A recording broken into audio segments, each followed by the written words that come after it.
قال اجعلنی علی خزائن الارض انی حفیظ علیم۔ یوسف علیہ السلام نے بادشاہ سے کہا کہ آپ مجھے زمین کے خزانوں پر بنا دیں، یعنی نگران بنا دیں، جس کو آج کے عرف میں وزیر خزانہ کہا جاتا ہے، کیونکہ میں حفاظت بھی کرنے والا ہوں اور جانتا بھی ہوں۔ ظاہر ہے خزانے کا محافظ وہی ہوگا جس میں امانت بھی ہو۔ وزیر خزانہ اسی کو بنایا جائے گا جس سے خزانے کی حفاظت نہ کرنے پڑے، بلکہ وہ خود خزانوں کی حفاظت کرتا ہو اور یہ علم بھی جانتا ہوں، کیونکہ صرف امانت دار ہونا کافی نہیں ہے۔ آپ کے اندر کوئی قابلیت اگر نہیں ہے کسی عہدے کو سنبھالنے کی، تو آپ نیک ہو کے بھی وہ اس کام کو برباد کر دیں گے آپ۔ تو یوسف علیہ السلام نے کہا اللہ نے مجھے علم دیا ہے، اور ظاہر ہے اللہ نے ظاہری سبب اس کا یہ تھا کہ بادشاہوں کے محلات میں آپ رہے ہیں، بڑے عہدوں کے محلات میں آپ رہے ہیں، واللہ عالم اس کی معجزاتی طور پہ اللہ نے دیا یا کیا تھا، واللہ عالم۔ بہرحال اللہ نے مجھے یہ علم دیا ہے۔ وَكَذَلِكَ مَكَّنَّا لِيُوسُفَ فِي الْأَرْضِ، اللہ فرماتے ہیں دیکھو اس طرح سے ہم نے یوسف کو زمین میں ٹھکانہ دے دیا۔ کتنا بڑا عہدہ یوسف علیہ السلام کو مل گیا، عزیز مصر بھی بن گئے، اور خاص طور پر جو خزانے کی جو چابیاں تھیں اور خزانے تقسیم کرنے کا جو عہدہ تھا وہ یوسف علیہ السلام کے پاس آ گیا۔ اصل تو ظاہر ہے اسی کے پاس پاور ہوتی ہے نا، جس کے پاس بیت المال ہو، جس کے پاس بیت المال ہوتا ہے کسی بھی ملک کا، تو اور اس کو وہ خود مختار بھی ہو۔ آج جس کے پاس بیت المال ہے وہ خود مختار نہیں ہوتا، اس کا کام صرف حکومت کو تجاویز پیش کرنا ہوتا ہے۔ لیکن یوسف علیہ السلام جس بیت المال کے نگران بنے تو ان کے پاس اختیارات بھی تھے کہ اس مال کو جیسے چاہیں جہاں چاہیں خرچ کریں۔ اللہ فرماتے ہم نے اس طرح سے یوسف کو مصر میں ٹھکانہ دے دیا، یتبوأ منہا حیث یشاء، جہاں چاہے اس میں ٹھکانہ بنائے۔ وہ ایک وہ وقت تھا کہ کنویں کے اندر محدود تھے، کہیں جا نہیں سکتے تھے، بھائیوں کا ظلم ہو رہا تھا، اور اب اللہ نے ایسے اختیارات دے دیے کہ پورا مصر ان کے ہاتھ میں آ گیا۔ نصیب برحمتنا من نشاء، اللہ فرماتے ہیں دیکھو ہم اپنی رحمت جس کو چاہتے ہیں پہنچاتے ہیں۔ ولا نضيع اجر المحسنین، جو اصل بات ہے وہ ہمارے سمجھنے کی یہ ہے کہ اللہ اچھا عمل کرنے والے کے اجر کو ضائع نہیں کرتے۔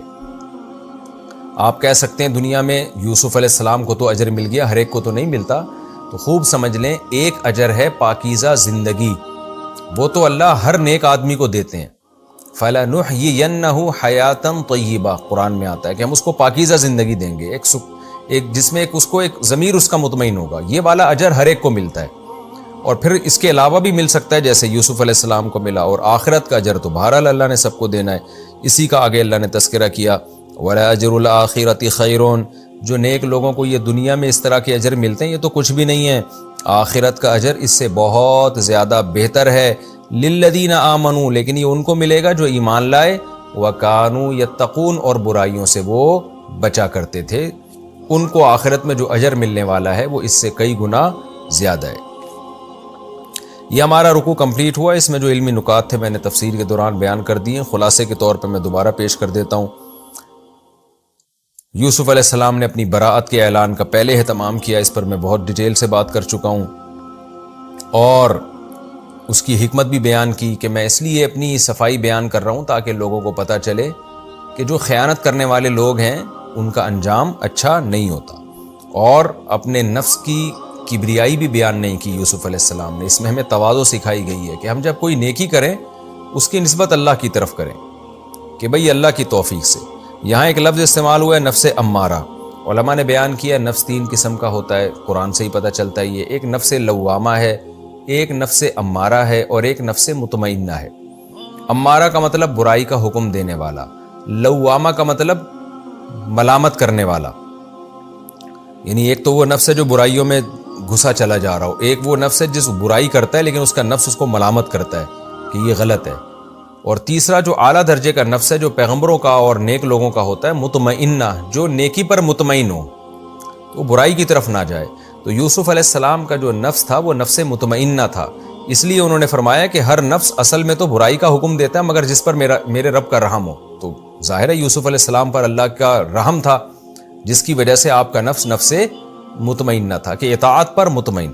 تو اللہ سے ہمیں یہ دعا مانگنی چاہیے کہ اللہ ہمارے نفس کو بھی نفس مطمئنہ بنا دے، کہ ہم اطاعت اور نیکی پر مطمئن ہو جائیں، ہمارے گناہ کی طرف ہمیں ہمارا وسوسے کے درجے میں بھی ہمیں خیال نہ آئے، ایسے مطمئن ہو جائیں ہم۔ گناہ کی خواہش تو ہمیشہ باقی رہے گی، یعنی اس کی طرف میلان. جیسے میں نے مثال دی تھی نا، روزے میں آپ کو پیاس تو لگتی ہے لیکن روزے دار کے دماغ میں تصور بھی نہیں ہوتا کہ میں کبھی پانی پیوں گا، روزہ توڑوں گا میں. تو ایسا کانفیڈنس کے ساتھ جب انسان روزہ رکھتا ہے نا تو پوری زندگی ایسے ہی ہو جائے کہ گناہ کی خواہش تو وہ تو نیچرل ہے، لیکن یہ کہ اس کے بارے میں شیطان مایوس ہو جائے کہ بھائی اس کے دل میں جتنی بھی خواہشات آئیں گناہ کی، یہ کبھی بھی گناہ نہیں کرے گا. جیسے روزے دار کے دل میں نارملی یہی ہوتا ہے کہ جتنی بھی پیاس لگے وہ تصور بھی نہیں کرتا کہ میں روزہ توڑوں گا. اور اس سے ہمیں یہ بھی پتہ چلا کہ جس نوعیت کی اللہ تعالیٰ انسان سے قربانی لیتے ہیں اجر اسی قسم کا ملتا ہے. یوسف علیہ السلام سے جو قربانی لی گئی وہ ان کا خاندان چھڑا دیا گیا اور کنویں میں ڈال دیا گیا، تو جگہ تنگ ہو گئی. پھر بھی انہوں نے صبر کیا، پھر مزید اللہ نے ان کے لیے زمین کو تنگ کر دیا جیل میں ڈال کے، وہ بھی جگہ تنگ ہوئی. پھر اس کو بھلا دیا تو اور تنگ کر دیا. تو جگہ تنگ کی گئی ہے یوسف علیہ السلام کے لیے، لیکن انہوں نے صبر کیا تو اس کے جواب میں پوری زمین کو شادہ کر دی گئی کہ پورے مصر پہ آپ کی حکومت ہے، جہاں چاہیں رہیں اور جیسے چاہیں آپ اس حکومت کو چلائیں. تو جس نوعیت کی اللہ کسی سے قربانی لیتے ہیں نا، تو دنیا میں عام طور پر اللہ کی عادت ہے اسی کا الٹ اللہ عطا فرما دیتے ہیں، یعنی اسی کو بڑھا کے، اسی نعمت کو بڑھا کے دیتے ہیں. جیسے کوئی مالی قربانی دے گا تو اللہ اس کے مال میں برکت دے دیتے ہیں. روزے دار اپنی صحت کی قربانی دیتا ہے نا، کھانا پینا چھوڑ دیتا ہے اور نتیجے میں صحت ہی اچھی ہونا شروع ہو جاتی ہے اس کی.